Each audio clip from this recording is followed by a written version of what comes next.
Supreme court में आज पहली बार 2019 के बाद आर्टिकल 370 पर सुनवाई हुई। 11 जुलाई का जो डेट रखा था, चीफ जस्टिस ऑफ इंडिया ने सुप्रीम कोर्ट में आर्टिकल 370 की सुनवाई को लेकर जो भी सारी पिटीशंस दायर की गई थी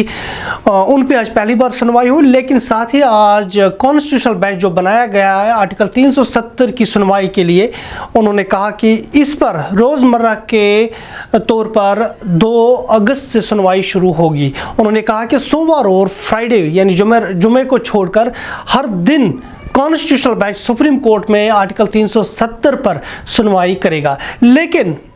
ये तो हो गई कॉन्स्टिट्यूशनल बेंच की बात जो सुप्रीम कोर्ट ऑफ इंडिया में आज हुई, और जहां पर चीफ जस्टिस ऑफ इंडिया ने ये कहा कि बेंच आने वाले वक्त में 2 अगस्त से इस पर रोज़मर्रा के तौर पर सुनवाई करेगा। लेकिन इसके साथ ही पूरे जम्मू कश्मीर में जो सियासत है इस पर चमकानी शुरू हो गई है। तमाम तर सियासी जमातें अब एक बार फिर से एक्टिवेट हो गई और तमाम तर सियासी जमातें, उन्हें यह लग रहा है कि उन्हें कहीं ना किसी तरीके से इसमें अपना हाथ डालना होगा और इस पर बात करनी होगी। क्योंकि इसके पीछे एक सबसे बड़ी वजह यह है कि जो कल यानी 10 जुलाई को जो मरकजी सरकार ने वहां पर इन पिटीशंस के एवज में जो वहां पर एफिडेविट, फ्रेश एफिडेविट जो दायर किया है, वहां पर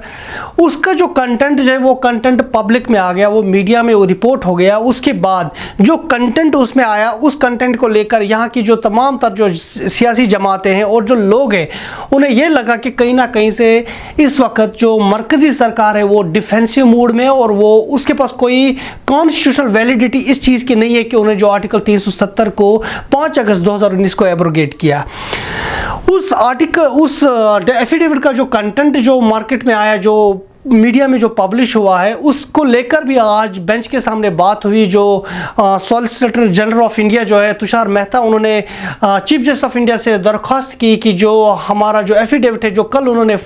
सबमिट किया है सुप्रीम कोर्ट ऑफ इंडिया में, उनका यह कहना था कि इस पर रिपोर्टिंग ना हो जाए। तो उस वक्त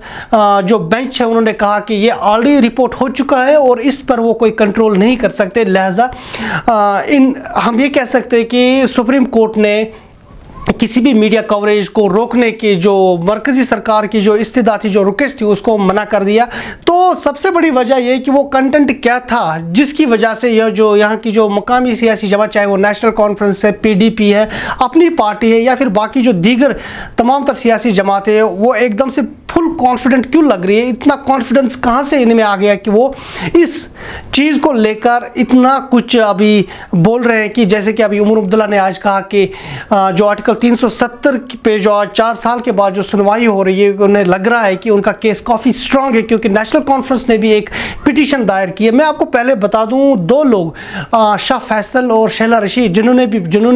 पिटीशन दायर की थी, उन्होंने आज अपनी पिटीशंस को विड्रा किया। जो नेशनल कॉन्फ्रेंस है, पीडीपी, इन तमाम तर जमातों का यह कहना है कि जो बीजेपी का जो केस है सुप्रीम कोर्ट ऑफ इंडिया के सामने आर्टिकल 370 को लेके, वो काफ़ी वीक है। इसी तरह से जगमोहन रैना जो अपनी पार्टी के जो लीडर है, उन्होंने भी एक पिटीशन वहां पर दायर की हुई है। उनका भी यही दावा है कि जो आर्टिकल 370 का जो एब्रोगेट करना है वो कॉन्स्टिट्यूशनली राइट नहीं था। तो सुप्रीम कोर्ट ऑफ इंडिया जिस चीज़ को देखने की कोशिश करेगा, सुप्रीम कोर्ट ऑफ इंडिया इसको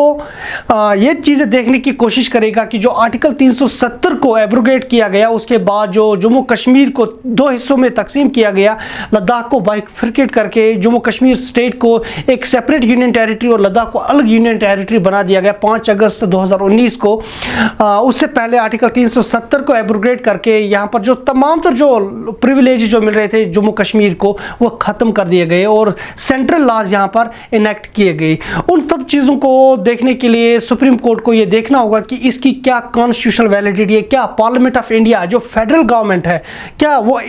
इस तरह के इकदाम ले सकती है, इतने बड़े ड्रेस्टिक स्टेप्स ले सकती है सरकार, मरकजी सरकार, without the consent of local government? क्योंकि ऐसा कहा जा रहा है कि जो ये तमाम तर जो सरकार जो सियासी जमात है, उनका ये कहना है कि इस तरह का सेटअप बिल्कुल भी नहीं लिया जाता है। हालांकि कॉन्स्टिट्यूशनल और लीगल एक्सपर्ट्स भी यही कह रहे हैं कि अगर मरकजी सरकार इस तरह की कोई चेंज किसी भी स्टेट में लाना चाहती है, यूनियन गवर्नमेंट लाना चाहती है, तो सबसे पहले उसे क्या करना होगा कि उन्हें इस तरह की चेंजेस के लिए जो रीऑर्गेनाइजेशन होता है या फिर इस तरह की जो चीज़ें होती है, उस सब के लिए उन्हें लोकल जो गवर्नमेंट होगी, यहाँ पर जो इलेक्टेड गवर्नमेंट होगी, जो लोगों की चुनी हुई सरकार होगी वो सरकार पहले लोकल असेंबली में इसको अप्रूव करेगा। अगर वो वहाँ पर अप्रूव करते हैं इस चीज़ को, उसके बाद ये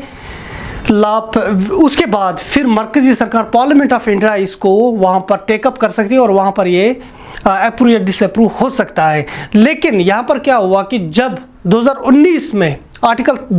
370 को जब एब्रोगेट किया गया तो उस वक्त यहाँ पर कोई भी लोकल असेंबली मौजूद नहीं थी और यहाँ पर ये जो जम्मू कश्मीर जो है वो एक गवर्नर रूल के अंडर डायरेक्टली सेंट्रल गवर्नमेंट के अंडर उस वक्त काम कर रही थी और यहाँ पर directly ministry of home affairs उस वक्त यहाँ पर कंट्रोल कर रही थी। तो लिहाजा दोनों तरह से यहाँ से कहीं ना कहीं से ऐसा लग रहा है कि जो कॉन्स्टिट्यूशनल वैलिडिटी है इसी पॉइंट को लेकर जो मुकामी सियासी जमातें वो कॉन्फिडेंट है कि उन्होंने कोई भी यहाँ पर ऐसी लेजिस्लेशन पास नहीं किए या फिर यहाँ पर उस वक्त असेंबली जो थी वहाँ पर वो डिसॉल्व हो चुकी। 2018 में वो जो उस वक्त बीजेपी की जो सरकार थी उन्होंने उस वक्त असेंबली को यहाँ पर डिसॉल्व किया था और पीडीपी की जो सरकार थी उससे विड्रा किया था और यहाँ पर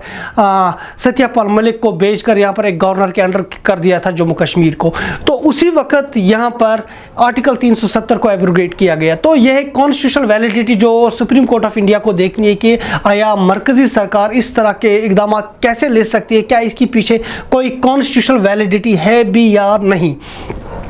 तो ये होगी टेक्निकल चीज़ें जो यहाँ पर जो कानूनदान है या फिर जो कॉन्स्टिट्यूशनल एक्सपर्ट्स है वो कह रहे हैं। दूसरी तरफ से जो मरकज़ की तरफ से जो एफिडेविट फ्रेश एफिडेविट जो सबमिट किया गया है इस वक्त सुप्रीम कोर्ट में, उसका कंटेंट क्या है वो भी काफ़ी इंटरेस्टिंग कंटेंट है। ये कहा जा रहा है कि जो सारा वो कंटेंट है उसमें जिसको वो डिफेंड कर रही है इस वक्त आर्टिकल 370 के एब्रोगेशन को जो डिफेंड कर रही है सुप्रीम कोर्ट में इस वक्त, उस एफिडेविट के मुताबिक सरकार का कहना है कि आर्टिकल 370 के हटने के बाद पिछले 4 सालों में उन्होंने एक ग्राफ दिया हुआ है। उनका कहना है कि यहाँ पर जो टेररिज्म है उसको क्रश कर दिया गया है, पूरी तरह से टेररिज्म जम्मू कश्मीर से खत्म हो चुका है। इसके साथ साथ उनका यह भी कहना है कि जो सेपरेटिज्म का जो यहाँ पर जो बोलबाला चल रहा था, यहाँ पर जो सेपरेटिज्म का जो यहाँ पर इस वक्त जो प्रेशर था जम्मू कश्मीर में, जो यहाँ के हालातों को ख़राब करने में जिनका बड़ा रोल रहता था या फिर जो इन्फिल्ट्रेशन पाकिस्तान से होती थी, उन सब चीज़ों पर काफ़ी ज़्यादा कंट्रोल पाया गया, यानी कि उसको एक हिस्ट्री में तब्दील किया गया। आज की डेट में वो एक हिस्ट्री बन चुकी है, बिल्कुल भी इस तरह की कोई चीज़ जम्मू कश्मीर में मौजूद नहीं है। ये सब कुछ तब पॉसिबल हो चुका जब आर्टिकल 370 को हटा लिया गया। इसके साथ साथ इसमें बहुत सारी चीज़ें जो मरकज़ी सरकार इस एफिडेविट में लिख रही है, हालांकि 14 सफ़हात पर ये जो एफिडेविट उन्होंने जो फ्रेश एफिडेविट सबमिट किया है उसमें उनका ये भी कहना है कि जो यहाँ पर 3 टायर पंचायत इलेक्शन से उनको यहाँ पर 3 टायर पंचायत इलेक्शंस हो गए, लोकल बॉडी के इलेक्शंस हुए यहाँ पर। उसके साथ साथ यहाँ पर जो ग्रास रूट डेमोक्रेसी उसको स्ट्रेंथन किया गया, यहाँ पर PMGSY के थ्रू रोड्स बना दिए गए। इसी तरह से यहाँ पर जो डेवलपमेंट है वो यहाँ पर कराई गई। इसके साथ साथ G20 की समिट भी यहाँ पर हुई। जो ब्यूरोक्रेसी यहाँ पर पूरी तरह से कंट्रोल कर रही थी, जिनने अपने शिकंजे में पूरी तरह से यहाँ के जो एडमिनिस्ट्रेटिव सेटअप को रखा था उसको पूरी तरह से कंट्रोल कर दिया गया। अकाउंटेबिलिटी लाई गई, ट्रांसपेरेंसी लाई गई सिस्टम में। ये सारी चीज़ें उस एफिडेविट में लिखी गई है, पूरी डिटेल में लिखा है। वहाँ पर जो मरकज़ी सरकार का जो एफिडेविट है उसमें पूरी तरह से डिटेल में दिया गया है क्या क्या काम किए गए यहाँ पर, किस तरह से कंट्रोल किया गया, किस तरह से ट्रांसपेरेंसी लाई गई है जम्मू कश्मीर में आर्टिकल 370 के हटने के बाद। उनका यह कहना था कि आर्टिकल 370 के होते हुए जम्मू कश्मीर में इस तरह के काम काज पॉसिबल नहीं थे, क्योंकि यहाँ पर जो गैप थी मरकज़ी सरकार और आम लोगों के दरमियान, उसके बीच में जो एक सर्कल बैठा था, जैसे कि यहाँ पर नेपोटिज्म था, यहाँ पर डायनास्टिक पॉलिटिक्स का रूल था। ये सारी चीज़ें आम लोगों के और मरकज़ के दरमियान एक रुकावट बन रही थी। इसके बाद जब उन्होंने आर्टिकल 370 को हटा दिया 5 अगस्त 2019 को जो उन्होंने इकदाम लिए, उसके बाद ये तमाम तर चीज़ों पे कंट्रोल कर दिया गया है। जैसे कि यहाँ की ब्यूरोक्रेसी को उसको अकाउंटेबल बना दिया गया, उसमें ट्रांसपेरेंसी लाई गई। ये उस एफिडेविट की बात कर रहा हूँ, उस कंटेंट की बात कर रहा हूँ जो उस 14 सफ़हात एफिडेविट में मरकज़ी सरकार ने जो सुप्रीम कोर्ट में पेश किया है। तो उनका ये दावा है कि इस तरह के काफ़ी सारे इकदाम उठाए गए, लिहाजा जम्मू कश्मीर में जो हालात इस वक्त जो है, जो पुरअमन हालात इस वक्त है जम्मू कश्मीर में, वो इसी वजह से क्योंकि आर्टिकल 370 को हटा लिया गया। इस आर्टिकल 370 की वजह से जो ब्लॉक हो रहा था, जो मरकज़ी सरकार और जम्मू कश्मीर कुल मिला के, जैसे मैं आपको बता रहा हूँ कि उनका ये दावा था कि जो मरकज़ी सरकार और जम्मू कश्मीर के लोगों के दरमियान जो एक पुल बना हुआ था, वो ब्यूरोक्रेसी और जो कुछ यहाँ पर जो पोलिटिकल क्लास था, लेकिन ये पुल ब्रिज बनने के बजाय एक रुकावट के तौर पे काम कर रहा था। और 370 के होते हुए मरकजी सरकार जो यहाँ पर इस वक्त जो काम कर रही है, वो उस वक्त इस तरह से, इस एफिशिएंसी के साथ, इस कॉम्पिटेंस के साथ काम नहीं कर पाती थी। तो लिहाजा 370 को हटाना बहुत ज़रूरी था। तो उनका ये दावा है कि जो अमन इस वक्त है यहाँ पर जम्मू कश्मीर में, पीस जो है यहाँ पर इस वक्त जम्मू कश्मीर में, ये इसी बदौलत है क्योंकि यहाँ पर आर्टिकल 370 को हटा लिया गया। इसके साथ साथ उन्होंने मजीद कहा कि जो यहाँ पर जो टेररिज्म था, जो टेररिज्म का जो ग्राफ था, वो काफ़ी ऊंचा था और पूरी तरह से जम्मू कश्मीर के हालात को, जम्मू कश्मीर के जो यहाँ की जो सिचुएशन, उसको पूरी तरह से उन्होंने हॉस्टाइल बनाया था। लेकिन मरकज़ी सरकार की जो डायरेक्ट इंटरवेंशन है इस वक्त, जो यहाँ पर जो डायरेक्ट कंट्रोल जो यहाँ पर, उसके खिलाफ भी काफ़ी सख्त शिकंजा कसा गया है। मरकज़ सरकार की तरफ से पुलिस को पूरी तरह से अथॉरिटी दी गई है और पुलिस इस वक्त ट्रांसपेरेंसी के साथ काम कर रही है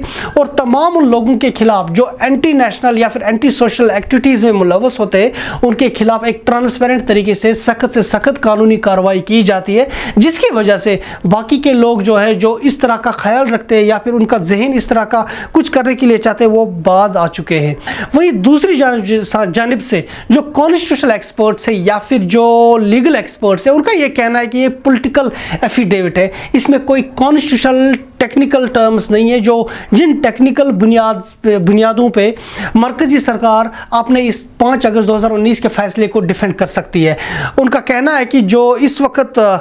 इस एफिडेविट में लिखा गया, ये एक पॉलिटिकल स्टंट है और पॉलिटिकल स्टंट किसी भी कॉन्स्टिट्यूशनल मूव को, जो कोई कॉन्स्टिट्यूशनल मूव लिया गया, उसको सिर्फ डिफेंड कॉन्स्टिट्यूशनली किया जा सकता है या फिर लीगल पॉइंट ऑफ व्यू से जब उसको देखा जाएगा तो ये एफिडेविट वहाँ पर ज़्यादा मरकज़ी सरकार के काम नहीं आएगा। तो दूसरी जानिब से जो मुकामी जो सियासी जमातें, जैसे उमर अब्दुल्ला भी यही कह रहे हैं कि जो कितना भी चलाए, कितना भी बीजेपी बोले, लेकिन